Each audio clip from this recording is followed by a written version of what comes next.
Hello and welcome to InfoSec World 2024. CyberRisk TV is streaming live from the expo floor in sunny, and I think we're hoping cooled down Lake Buena Vista, Florida. We're here at the end of day one, sort of at the end of day one here.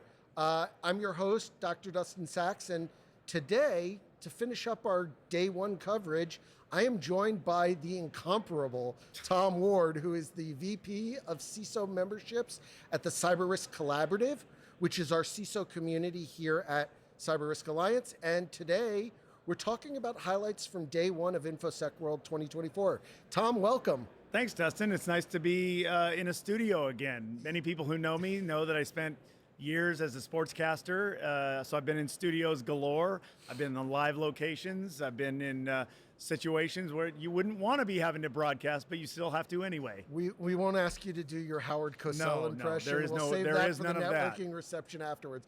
So let's talk. We're at the end of day one. We started off with two amazing opening keynotes with Olivia Rose talking about Audacity, Amy Bojack talking with Todd Fitzgerald. What have you found? What has been the most exciting stuff you've seen in day one? I know you were part of the CISO track today. Tell us a little bit about that. Yeah, so let's go back to the beginning and the Olivia Rose, her ability to electrify the attendees this morning. Oh man, at 8:15 in the morning. Yes, I mean, that's how you start a conference, right? Yeah. That's how you actually start a conference. You don't start it with a panel on business resiliency. Oh yeah. You start it with something that gets the crowd into it, okay? And so yes, we saw that. And then of course, we got the great conversation with Todd Fitzgerald and Amy Bojack about her experiences, right? Oh, yeah. Which are, I wouldn't have want to been in her shoes. Yeah, absolutely. Former CISO of Clorox, that was not a comfortable position to have to be in. And, I think she really illuminated some of the challenges of being a CISO. Yeah, because you don't think about those other things. And I've heard her speak about this now, I think 3-4 times. She's done it in Cincy, she's done it in Atlanta, now she's here. And some of the things that are behind the scenes that, somebody's just getting into the field wouldn't think about, like, hey, when you have a breach of this magnitude, you're going to have to work in teams. You're going to have to force people to go home and get some rest, and they don't want to. So those types of things are the things that the ugly sort of underbelly of that are never thought of. And it's funny that you bring that up because I think Tim Brown in San Antonio a couple weeks articulated much of the exact same thing you're saying, that whole having to send the team home, making the decision as the CISO that maybe I'll settle my issues with the government to spare my people from having to deal with the mental anguish. And I can't imagine being in that position, but so we're sitting here, we're looking out at this expo floor of 100 plus companies. We're seeing everybody kind of interacting and mingling. We're about to move into our night one networking reception. I've talked with a couple of the people today about it, and I definitely want to hear your perspective on the importance of community, the importance of using these conferences and using these opportunities to build community, and then also share with us how can people who are listening, who have heard all of the great things we're doing here, who are familiar with what we're doing, who have been to conferences as well, how can they bring that kind of energy and atmosphere to the rest of the year? Yeah, well, there's a multitude of ways, as you're aware, and folks that are familiar with CyberRisk Alliance, they're aware as well. But that is one of my big challenges on a daily basis. I talk to CISOs every single day. I talk to other cyber executives, whether it be a VP of information security or a deputy CISO.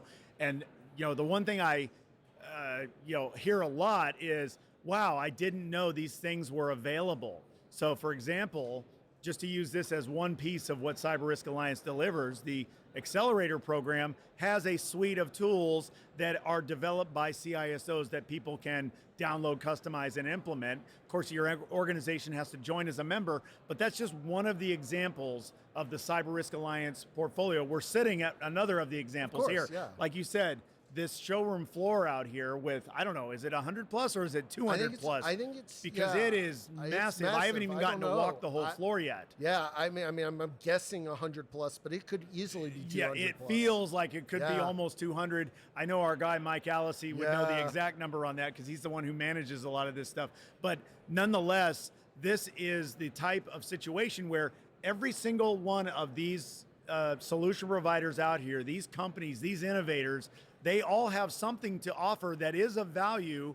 Now, where that value sits within your personal security framework and your security posture and the priorities that you place on your program, that's for the individual security leader to decide for themselves. But there is value in everything that we bring to the table from CyberRisk Alliance. Well, and let's talk about probably the most important booth, which is the one that's right on the other side of the wall over here from us, which is the CyberRisk Alliance booth. And I know you've been spending some time there today, talking with potential members, talking with existing members, Sure. And then you joined our CISO track. Today we were very fortunate to host the first ever at InfoSec World. 30 years, first time we've ever hosted a track dedicated to the CISOs, and we had some amazing attendance and it was a who's who of CISOs, and the conversation was engaging. Everybody was really excited. What did you take from that, and where do you see the opportunity, for a CISO who's out there who's on the fence, there's like, I don't need another community. Why is this community different? Well, first of all, you're right. I hear that from a lot of CISOs. I'm already a member of a bunch of communities, okay? Well, first of all, going back to the accelerator program specifically, okay, this is not really a community. Yes, within the membership is a peer-to-peer network that you can lean on. I think community is a word that gets thrown around a lot, especially even out just in the regular world these days. Oh, there's a community for this and a community for that.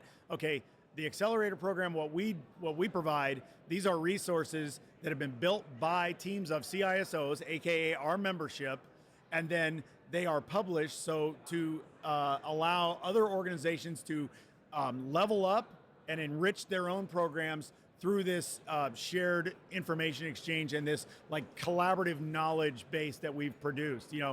Todd Fitzgerald calls it the democratization of information security and the processes, the policy standards, the other procedures.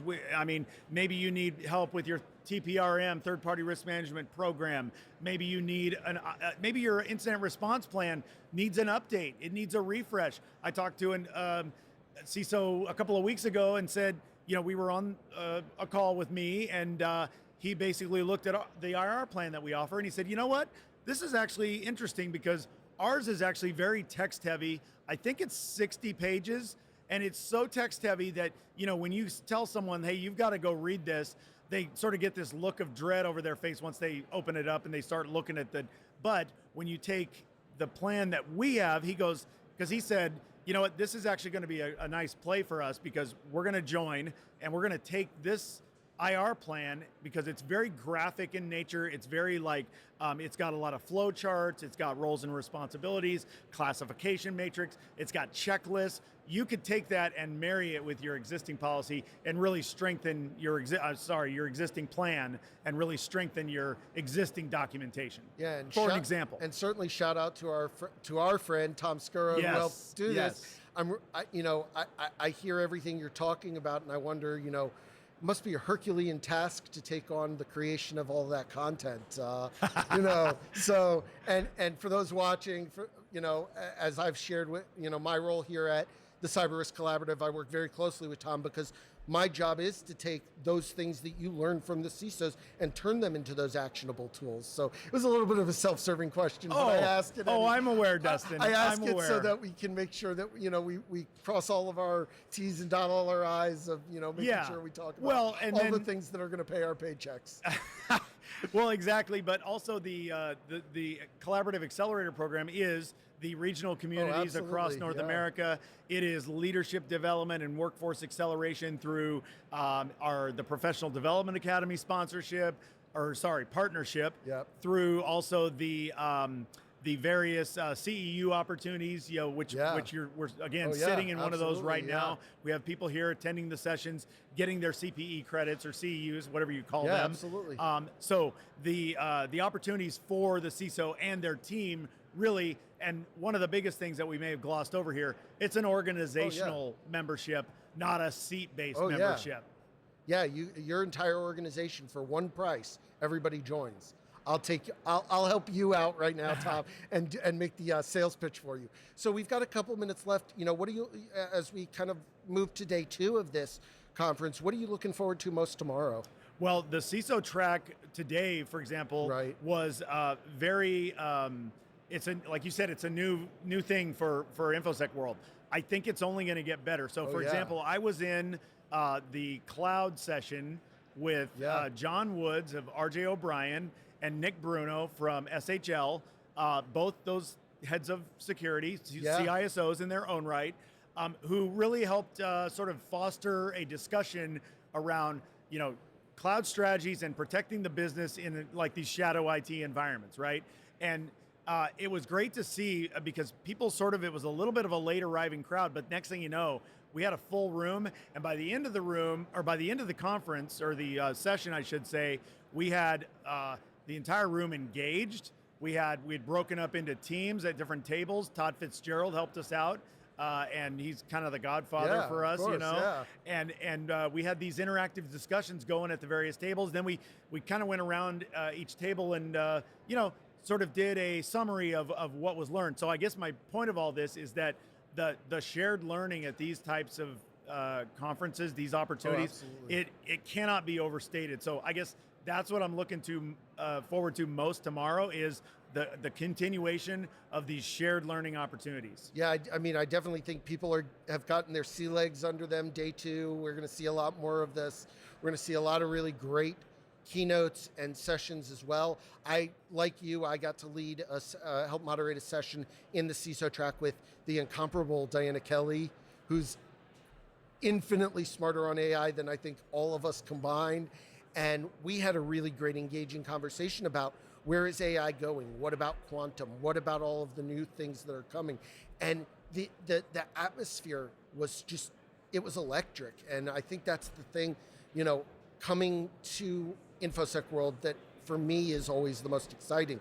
Last year as an attendee, this year as part of the staff, and it's been really exciting to see. And I think we're about to move into the networking reception. That's always a really great time with lots of laughter. We've got more of the vendor expo show. We've got more of these interviews tomorrow. I know we're going to be joined by some really great speakers. We've also got a fantastic keynote coming up this evening with Zach Cass from who used to be with OpenAI on his kind of journey.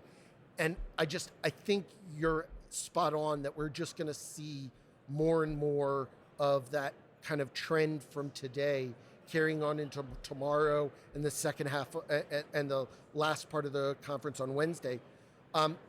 Tell us a little bit about, for those people who are listening who want to find out more about the collaborative, who are interested in learning more, how can they, where can they reach out? Where should they go to find out more? Well, the specific website is cyberleadersunite.com. Actually, cyberriskcollaborative.com. CyberRisk Collaborative, okay. We changed it recently. So both still work, actually, because I have mine bookmarked. So cyberriskcollaborative.com. Thank you, Dustin. And on there, there is a become a member button. Go ahead and fill out the form, and then I will be in touch because those things come to me. And then really what it comes down to is evaluating where you're at with your security program, what you need as far as resources. I find a lot of success in CISOs that have taken over a program and they have to retool, rebuild. Maybe the documentation is out of date. Maybe it's not, really structured the way it should be. Maybe it just needs to be created, and they have no time or very little time to do that. So that's really where we come in. We empower the team, especially if you've got people, maybe you have a larger team, you can empower your staff to go in there, download resources, and complete tasks that you actually need to have them do. Yeah, no, absolutely. Plus, they get to spend some time on a phone call with you and your broadcaster voice, right? Yeah, I love talking to people, and I talk to CISOs every day, and I know that as a mission-focused organization, that's why I came to work at CyberRisk Alliance. And by the way, for anyone who's watching, one of the coolest natural Zoom backgrounds I've seen in a long time when you have a Zoom meeting with Tom. What he's got in his background of his shot is always great. Great conversation. Thanks, Dustin. Thank you, Tom, for joining us. This was really great. Thank you all for tuning in today for all the live interviews that we've had for InfoSec World 2024. We'll see you all again tomorrow. To find all of the CyberRisk TV coverage for this year's event, visit securityweekly.com/ISW. We will see everybody again tomorrow, right back here for day 2. Thank you.